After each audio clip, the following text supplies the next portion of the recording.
É muito comum nós ouvirmos assim, vinde como estais, né? A gente diz isso, a gente ouve isso, que nós chegamos até Jesus como estamos. Venha como você está. Isso não está escrito na Bíblia. Vinde como estais, como alguns pronunciam, afirmam, isso não está escrito na Bíblia. Mas isso está subentendido, que nós devemos chegar até Jesus como estamos, na condição que estamos. Quer estejamos bem ou não, quer seja uma pessoa de uma classe social A ou B, independente da sua realidade, Jesus convida para que cheguemos a Ele. Ele, inclusive, disse, venham a mim. Não foi assim? Muito bem. Mas o que fazer a partir do momento que você chega até Jesus? A partir do momento que você chegou até Jesus, e daí em diante, como se dá? E essa é a resposta que nós vamos trazer na mensagem de hoje. Em 1 Samuel, no capítulo 3, no versículo 1, diz assim: o menino Samuel servia o Senhor diante de Eli. Naqueles dias, a palavra do Senhor era muito rara. As visões não eram frequentes. Certo dia, o sacerdote Eli, cujos olhos já começavam a escurecer-se, a ponto de não poder ver, estava deitado no lugar de costume.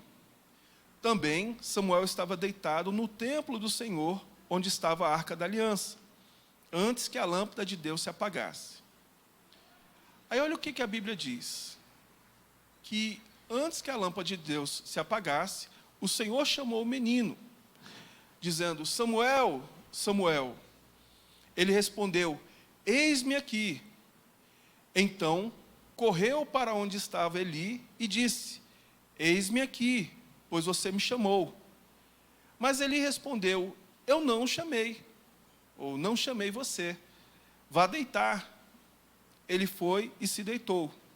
Aí no versículo 6 diz, o Senhor tornou a chamar, Samuel.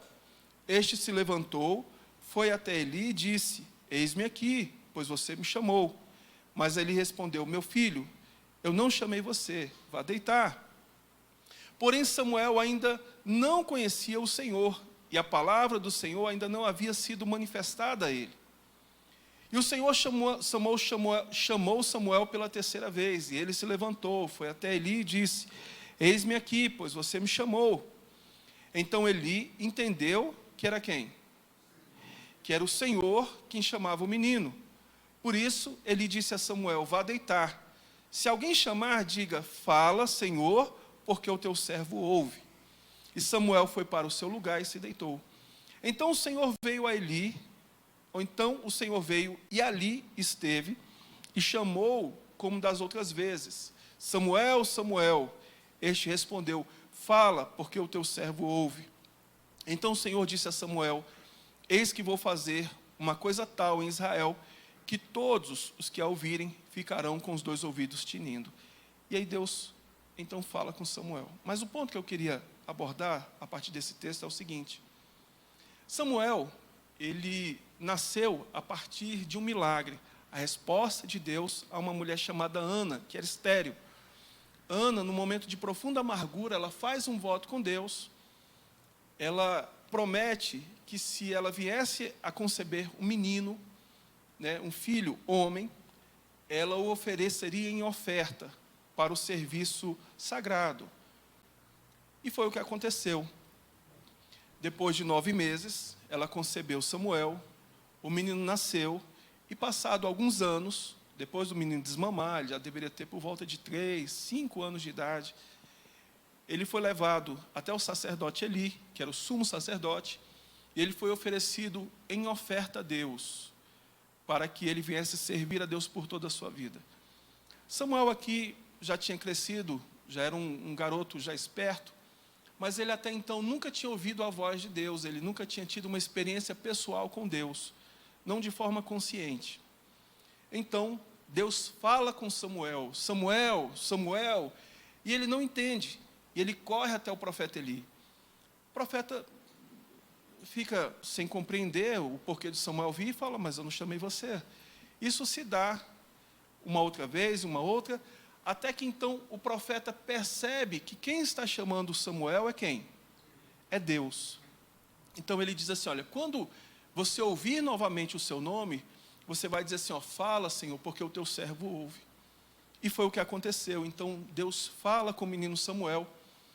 E daí em diante, Samuel, ele passa a ser um sacerdote, ele passa a ser um profeta, que é claro que ele já tinha sido desde o ventre separado para Deus para isso. Samuel é quem unge, consagra o primeiro rei de Israel, Saul.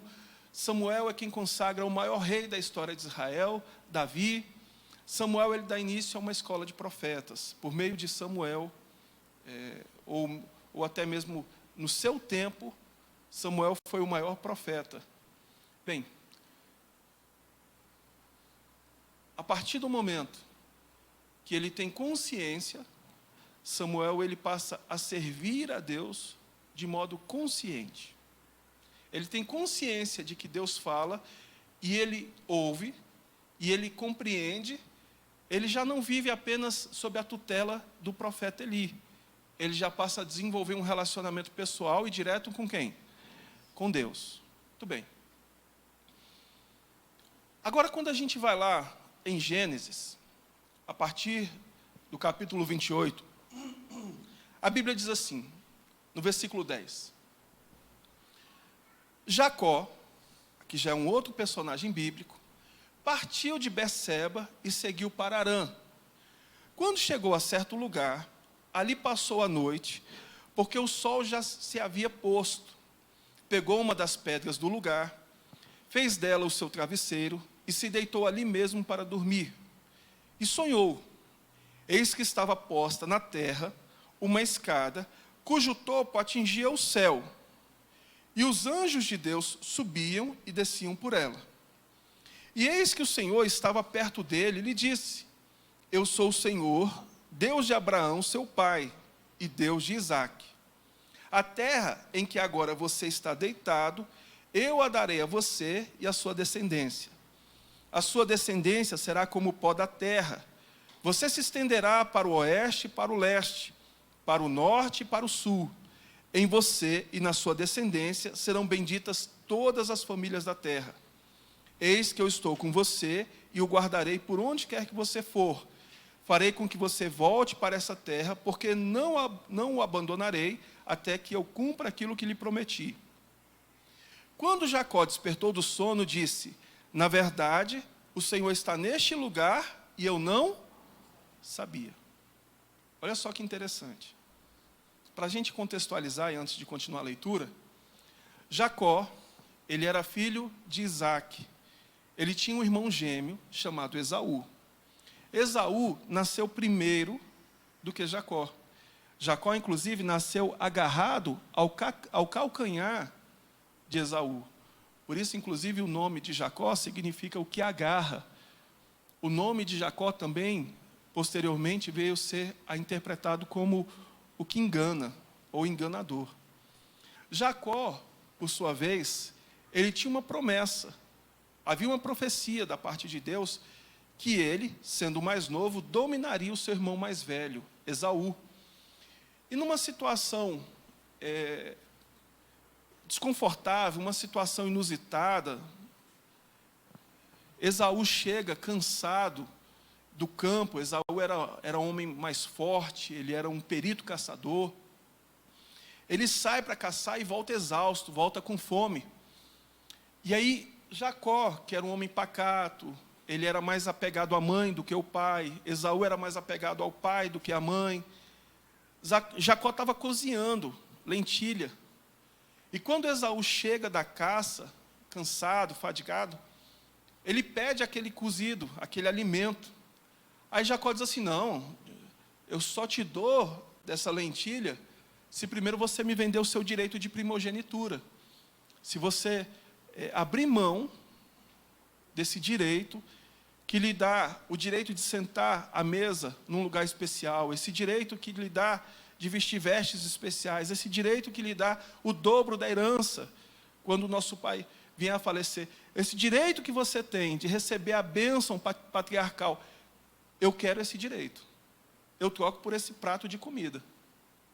E Esaú, ele desprezou o direito de primogenitura, ele faz esse acordo com Jacó, e ele come aquele prato de lentilhas. O pai dele envelheceu, ele já tinha perdido a visão, passado algum tempo. E então ele chama Esaú para fazer a ordenação, a bênção patriarcal, para então transferir para Esaú o direito de dominar a família, não no sentido de subjugá-la, mas no sentido de prover, de cuidar, mas também de ter autoridade sobre a família, inclusive sobre o irmão.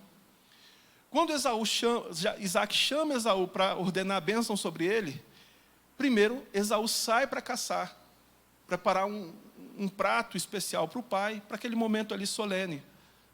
Bem, Jacó se disfarça e se antecede e traz um prato para o pai.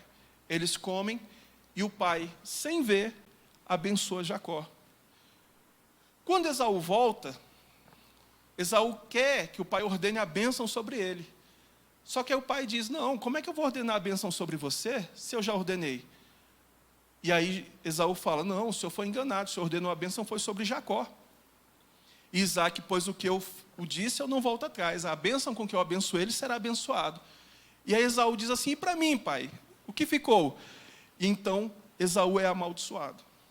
Esaú fica furioso, Jacó tem que fugir. E é exatamente nessa situação de fuga, que ele para em Betel, e ele tem um sonho. E ele por meio de um sonho, ele tem uma experiência direta e pessoal com quem? Com Deus. Deus, inclusive, fala que ele iria, como está escrito aqui, ser protegido por ele, no versículo 15, de Gênesis 28. Eis que estou com você, e o guardarei por onde quer que você for.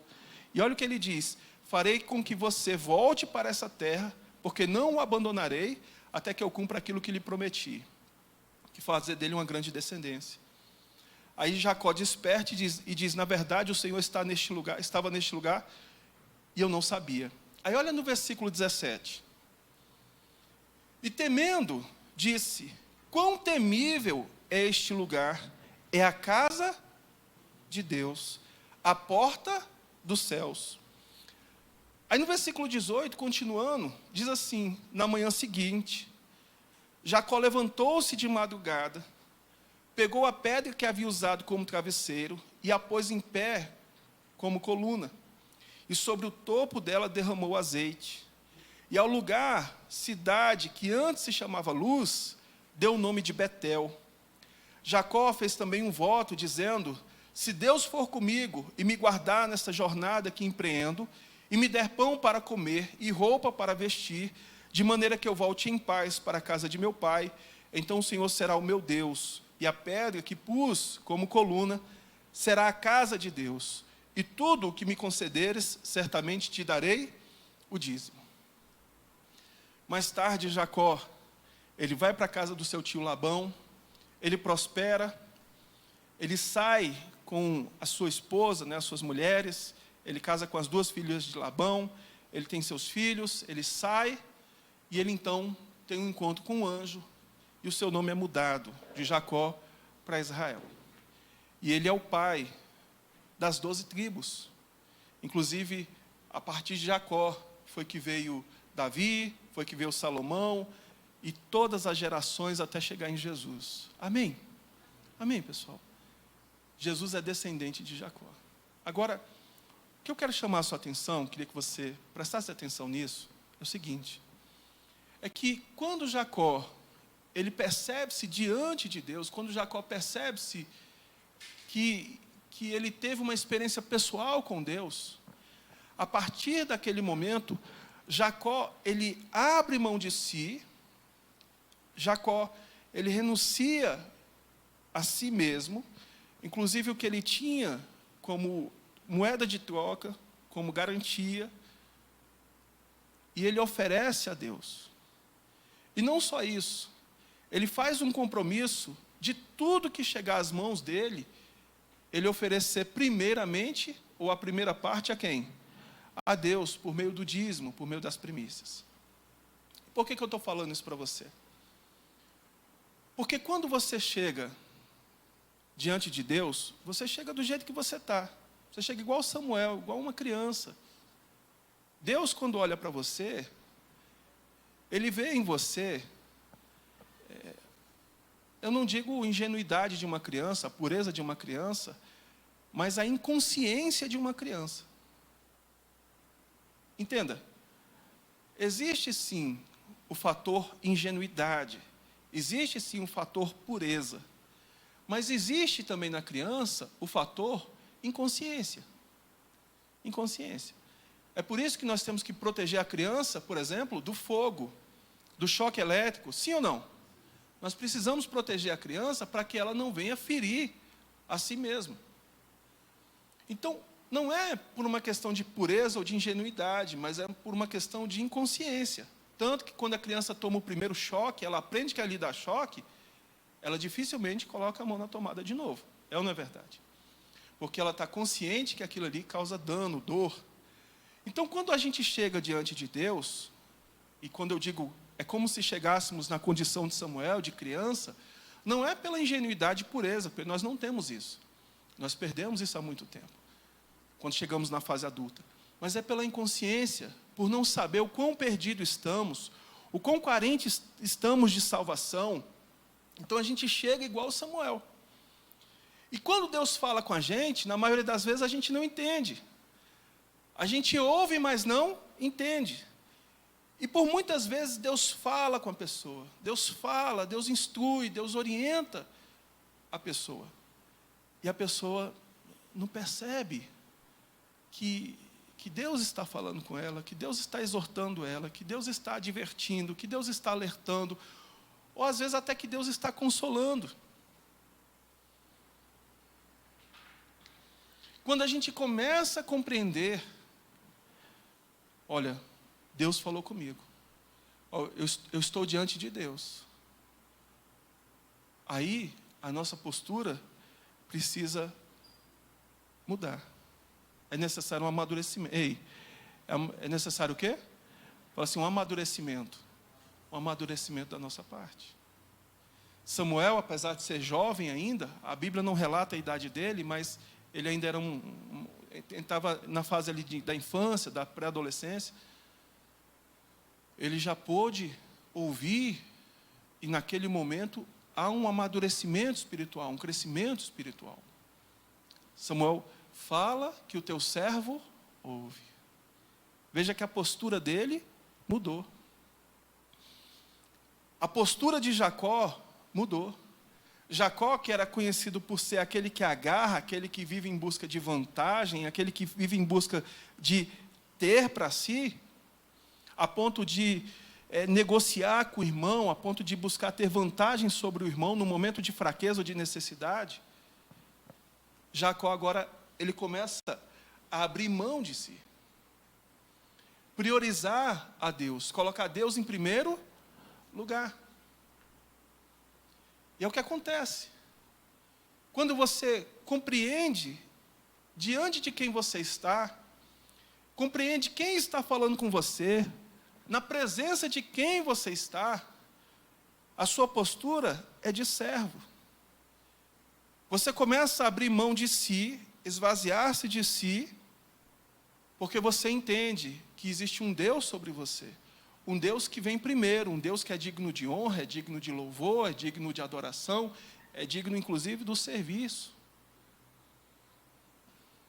Em Juízes, no capítulo 6, no versículo 11, diz assim: então, o anjo do Senhor veio e sentou-se debaixo do carvalho de Ofrã, que pertencia a Joás, da família de Abiezer. Gideão, filho de Joás, estava malhando trigo no lagar, para o pôr a salvo dos midianitas. Então o anjo do Senhor lhe apareceu e lhe disse: o Senhor está com você, homem valente. Só para a gente entender. Então o anjo e anjo está com letra maiúscula. Observa para você ver. O que indica que esse anjo ele representava diretamente a Deus. Aqui era uma aparição de Deus. Então o anjo do Senhor lhe apareceu e lhe disse: o Senhor está com você, homem valente. Aí no 13, Gideão respondeu: ah, meu Senhor, se o Senhor Deus está conosco, por que nos aconteceu tudo isto? E onde estão todas as maravilhas, ou as suas maravilhas, que os nossos pais nos contaram? Eles disseram: o Senhor nos tirou do Egito, porém agora o Senhor nos abandonou e nos entregou nas mãos dos midianitas. Então o Senhor se virou para Gideão e disse: vá nessa força que você tem e livre Israel das mãos dos midianitas. Não é verdade que eu estou enviando você? Gideão respondeu: ah, meu Senhor, como livrarei Israel? Eis que a minha família é a mais pobre em Manassés, e eu sou o menor na casa de meu pai. Mas o Senhor disse: já que eu estou ao seu lado, você derrotará os midianitas como se fosse um só homem. Gideão respondeu: se de fato encontrei favor aos teus olhos, dá-me um sinal de que és tu, Senhor, quem estás falando comigo. Peço que não te afaste daqui, até que eu volte, traga a minha oferta e a coloque diante de ti. Ele respondeu: eu esperarei até que você volte. Dá uma pausa aqui, olha aqui para o pastor um instante, por gentileza. Aí a gente continua a leitura. Veja que o anjo aparece até quem? Aparece a quem? Fala assim: Gideão. Gideão. O anjo aparece a Gideão. Quando a Bíblia diz que o anjo aparece a Gideão, quem é que está chegando até Gideão? Deus. O próprio Deus. Por meio do seu anjo, por meio do seu mensageiro. A palavra anjo, inclusive, significa mensageiro.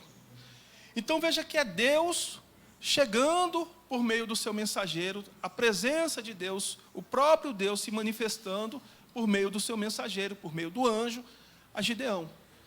E você observa uma postura melancólica por parte de Gideão. O anjo fala assim: olha, Deus é contigo, homem valente. Ele: ah, mas se Deus fosse comigo, por que eu estaria nessa situação? Olha, bem, a sua argumentação é válida, então vai nessa tua força e livra Israel. Mas como eu vou livrar Israel? A casa do meu pai é a menor, e eu sou o menor na casa do meu pai. E aí, olha, mas eu estou contigo, se eu estou com você, então você vai livrar Israel. Ah, mas se é o Senhor mesmo, então espera um pouquinho aqui. Veja que é uma postura assim, melancólica, alguém que não acredita em si, não acredita nem no mensageiro que está diante dele. E qual é a situação que eles estavam vivendo? Israel estava sendo oprimido pelos seus inimigos. Eles plantavam, e quando chegava o período das colheitas, os inimigos vinham e levavam tudo. Eles tratavam dos seus animais, e eles davam crias. E quando eles se multiplicavam, vinham os inimigos e levavam todos os animais. Eles perderam, inclusive, a sua liberdade. Eles estavam vivendo escondidos em cavernas, nas rochas, temerosos contra os seus inimigos. Inclusive, a Bíblia diz que ele estava malhando trigo no lagar, e o lagar é um lugar fechado, é um lugar próprio para se pisar uvas. O trigo se malha em campo aberto, porque você lança o trigo, a palha vai e o trigo fica. Então, veja que ele estava ali numa situação realmente oprimido, uma situação humilhante. Então Deus se revela dizendo assim: olha, eu vou libertar você, eu vou libertar a sua casa, eu vou libertar o seu povo. Ele: não, mas será? Como que vai fazer isso? Por meio de mim, logo eu. Se fosse pelo menos outra pessoa, um herói de guerra, um homem valente. Mas você é o homem valente que eu escolhi. Bem,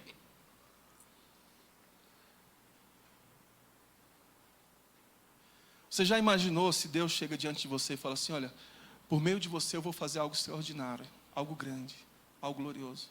Como é que você ficaria? Eu tenho certeza, se Deus chegasse diante de mim e falasse assim: olha, por meio de você eu vou fazer algo glorioso, grande nessa terra. Eu ia falar: aleluia. É ou não é? Que maravilha, oh meu Deus, eu não mereço. Obrigado por tamanha graça. E Gideão: não, vai não. Não vai não, como? Não. Interessante, né?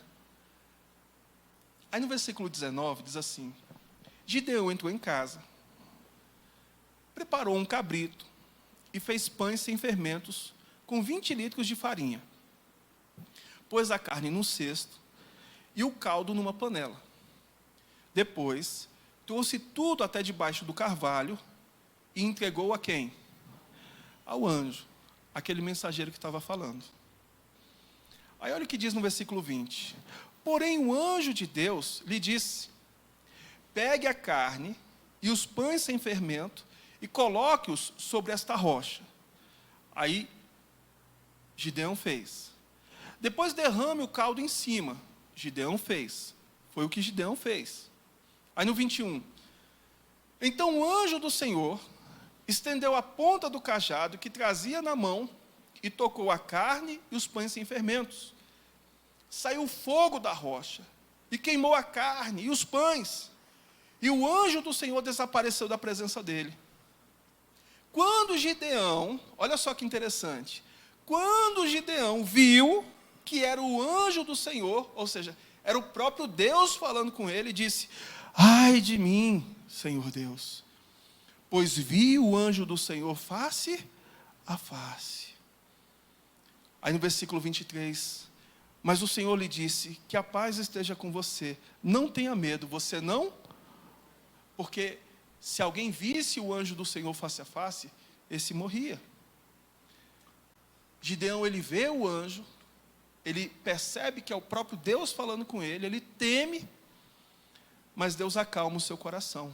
Aí no 24, olha o que Gideão faz. Então, Gideão edificou ali um altar ao Senhor e lhe deu o nome de O Senhor é Paz.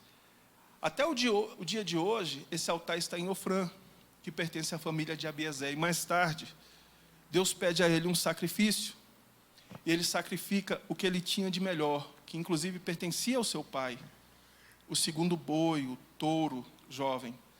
Ele oferece uma oferta e ainda derruba os ídolos, os postes ídolos da deusa Zerá, que haviam sido erguidos na terra de Israel. Veja, Gideão, ele faz um sacrifício.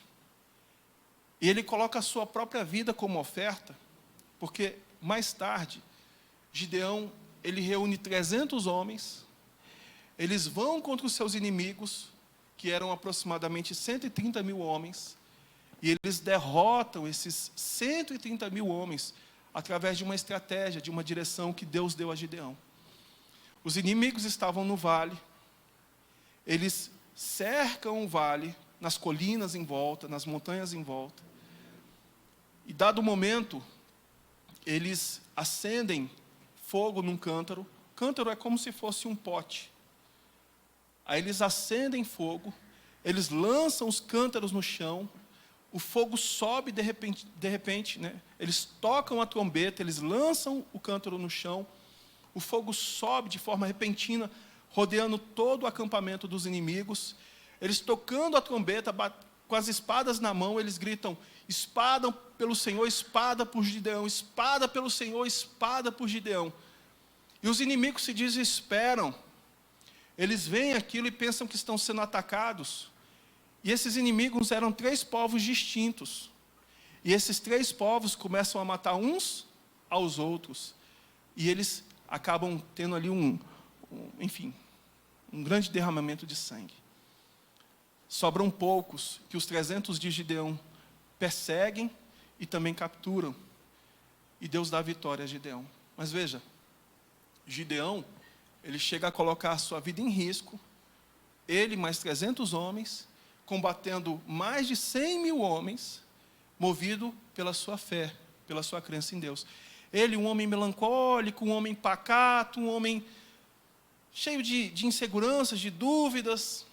Gideão era um homem cheio de dúvidas, inseguro.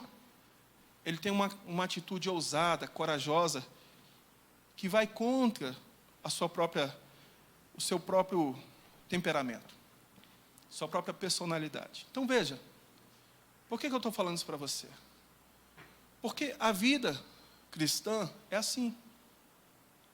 Você vem como uma criança inconsciente, Você não consegue se atentar, perceber com clareza a voz de Deus, mesmo Deus falando com você.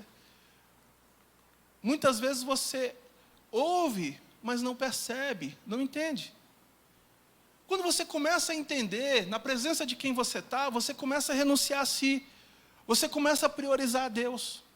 Você começa a colocar Deus em primeiro lugar. Não, calma aí, eu vou tomar essa decisão, Deus vem primeiro. Eu vou fazer essa escolha, Deus vem primeiro. Eu preciso tomar uma atitude, uma iniciativa, primeiro eu vou consultar a Deus. Deus passa a ser o primeiro. Você já não fica preocupado em ter vantagens, em benefícios. Você fica preocupado em agradar a Deus, em honrar a Deus. E por fim, mesmo que você tenha seus complexos, seus traumas, seus medos, suas fraquezas, seus dilemas, suas dúvidas, suas opiniões, independente de como você foi formado ao longo do tempo, da vida, quando você percebe que você está diante de Deus, que você tem um encontro com Deus, que você tem uma experiência pessoal com Deus, você oferece a Ele a sua própria vida. Você confia nele integralmente, independente das circunstâncias, independente dos possíveis, dos impossíveis. Presta atenção numa coisa.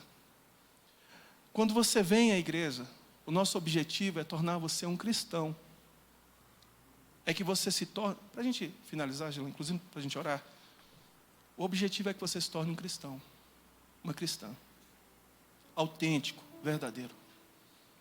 E para você ser um cristão, você precisa entender que quando você chega sem plena consciência da sua condição. Eu digo a você, quando você chegou perdido, perdida. Você chegou sem salvação. E você nem entende o que é não ter salvação. Se você soubesse, você estaria nos pés de Jesus há muito tempo. Você nem entende a sua condição, você nem sabe o quão perdido você está. E o quão carente de salvação você é. É assim que você chega. E quando você percebe que você chegou diante do Deus verdadeiro, o Deus de Abraão, de Isaac, o Deus de Jacó, o Deus de Gideão, o Deus de Samuel, então você se põe numa posição diferente. Já não mais de Senhor da sua vida. Como se você já fosse experiente, eu sei bem o que eu quero, para onde eu quero ir. Não, eu sou servo, o Senhor é Deus. Então você começa a abrir mão de si, para priorizar a Deus, colocá-lo em primeiro lugar. Até chegar a um ponto, onde você renuncia-se de tal forma, que você esvazia-se de si mesmo, de maneira que você seja cheio dele, da presença dele. Quem entendeu? Olha aqui para o pastor. Para nós orarmos. Em 1 Pedro, no capítulo 1, no versículo 15, está escrito assim: pelo contrário, assim como é santo aquele que o chamou, sejam santos vocês também em tudo que fizerem. Porque está escrito, sejam santos porque eu sou santo. Porque eu sou santo. Então veja, você chegou como você está, mas Deus te chama a se entregar e a viver uma vida nova, uma vida santa aos seus olhos, ou seja, uma vida consagrada a Deus, uma vida dedicada a Deus. Amém? Amém. E esse é o caminho do cristianismo. E eu encorajo você a ser um cristão, uma cristã autêntica.